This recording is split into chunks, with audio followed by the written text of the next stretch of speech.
Masih bersama saya Rahayu Japar pemirsa, dan kembali kami sampaikan berita Mataram hari ini. Harga bahan pokok mahal, warga di Lombok Tengah serbu pasar murah.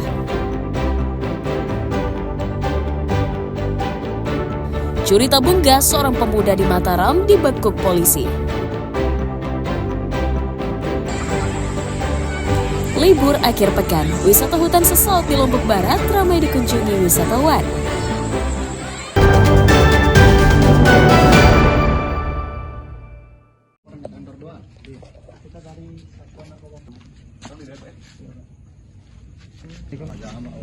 Seorang pemuda bernama Habib asal Desa Batu Layar diringkus Satuan Reserse Narkoba Polres Lombok Barat karena diduga mengedarkan narkotika di wilayah tempat tinggalnya. Tersangka dibekuk di halaman rumah indekos yang disewanya di Dusun Montong Buwu, Desa Meninting, Kecamatan Batu Layar, usai bertransaksi narkotika. Dari tangannya, polisi berhasil menyita sabu-sabu seberat 2,3 gram dan ponsel sebagai barang bukti kejahatannya. Penangkapan Habib atas informasi warga sekitar yang curiga tempat kos tersangka kerap digunakan sebagai lokasi bertransaksi narkotika. Selain diduga mengedarkan, tersangka juga merupakan pengguna aktif narkotika yang dibuktikan dengan hasil tes urin yang positif. Kami telah berhasil melakukan penangkapan terhadap pelaku tindak pidana menjual atau menjadi perantara jual beli atau memiliki, menyimpan dan menguasai narkotika jenis sabu.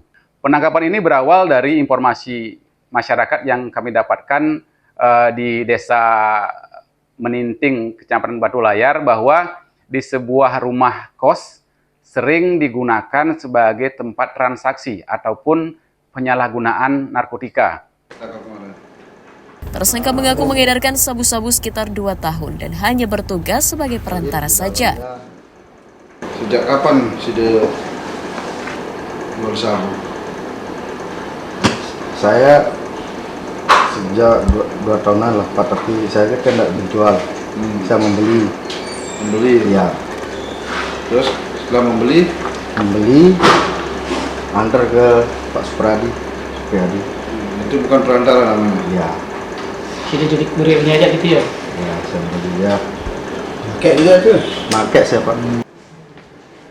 Atas ulahnya, pemuda 34 tahun itu dijerat Undang-Undang Narkotika dengan ancaman hukuman pidana minimal 5 tahun penjara. Awaludin dari Kabupaten Lombok Barat melaporkan.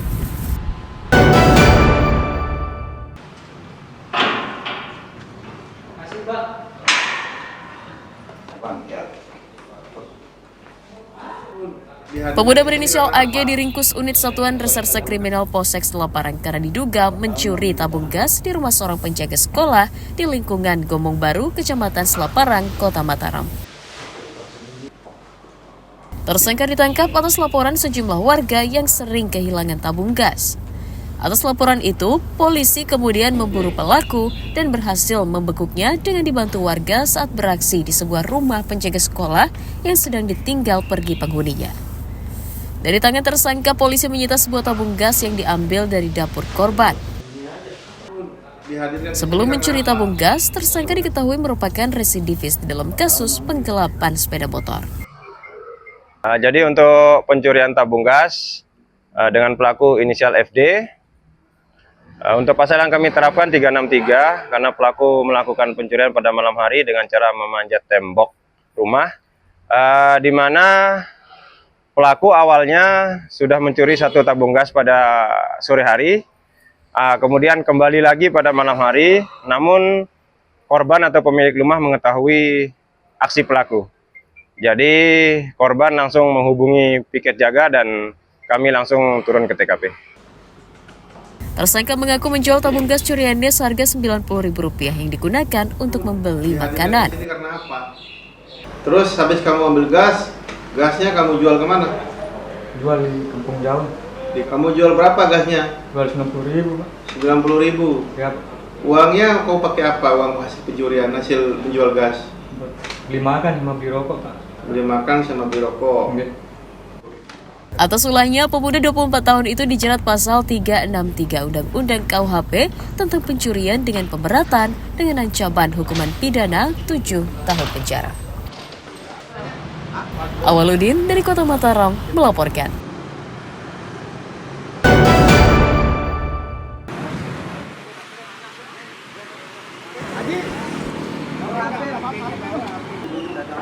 Realisasi retribusi parkir di Kota Mataram selama 6 bulan pertama di tahun 2025 masih jauh dari target capaian per semester. Dinas Perhubungan mencatat realisasi retribusi parkir saat ini baru mencapai 4.959 miliar rupiah saja. Angka itu masih sangat jauh dari target retribusi parkir 18 miliar rupiah pada tahun ini. Selain banyaknya juru parkir yang menunggak setoran, tidak maksimalnya pembayaran parkir non-tunai dan maraknya parkir liar juga menjadi kendala lambatnya pengumpulan retribusi. Meski masih jauh dari target, namun pemerintah kota berjanji akan mengoptimalkan capaian retribusi di kantong-kantong parkir yang mendulang pendapatan tertinggi. Secara umum masih rendahnya kesadaran juru parkir untuk membayar retribusi sesuai dengan potensi setoran. Ini yang tercatat di dashboard kami. Nah, di mana titik-titik dan kantong-kantong parkir yang sudah terdaftar masih banyak untuk kita yang mangkir lah, itu yang nakal. Nah, ini menjadi atensi kami dengan tim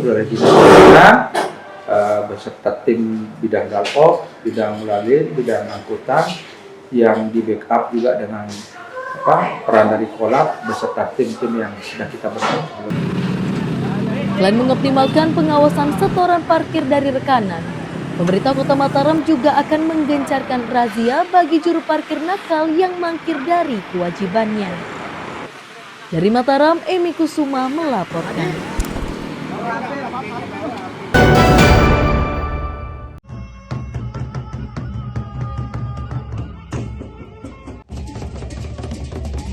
Menteri Koordinator Bidang Pangan Zulkifli Hasan mengecek operasional dan usaha Koperasi Desa Merah Putih di Desa Kekeri, Kecamatan Gunung Sari, Kabupaten Lombok Barat pada Sabtu akhir pekan lalu. Kedatangan Zulhas untuk memantau sarana sekaligus memastikan jenis usaha yang dijalankan Koperasi Desa di wilayah tersebut sesuai dengan peruntukannya. Menko juga ingin memastikan ragam jenis pangan yang dikelola oleh koperasi mampu memenuhi kebutuhan masyarakat. Karena itu, Zulhas mengunjungi rumah potong ayam dan mengecek ketersediaan gabah yang akan dijual ke koperasi. Untuk memperkuat ekonomi desa, Kopdes diminta menggandeng mitra dagang seperti petani, peternak, UMKM, dan perbankan. Koperasi desa diharapkan menjadi sarana strategis memutus rantai distribusi pangan yang panjang untuk memenuhi kebutuhan pangan masyarakat.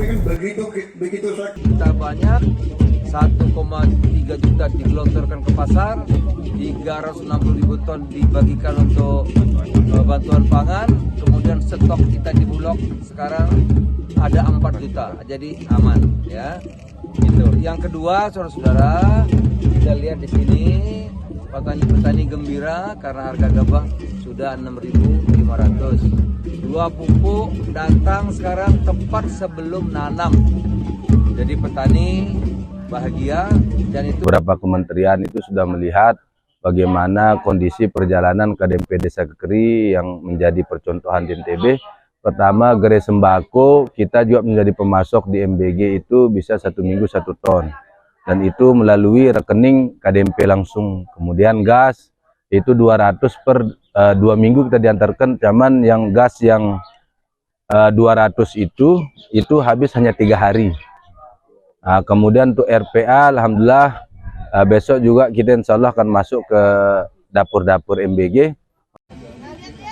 Dari data pemerintah daerah, sebanyak 102 koperasi desa telah beroperasi melayani kebutuhan masyarakat di Kabupaten Lombok Barat saat ini. Hairul Amri melaporkan dari Kabupaten Lombok Barat.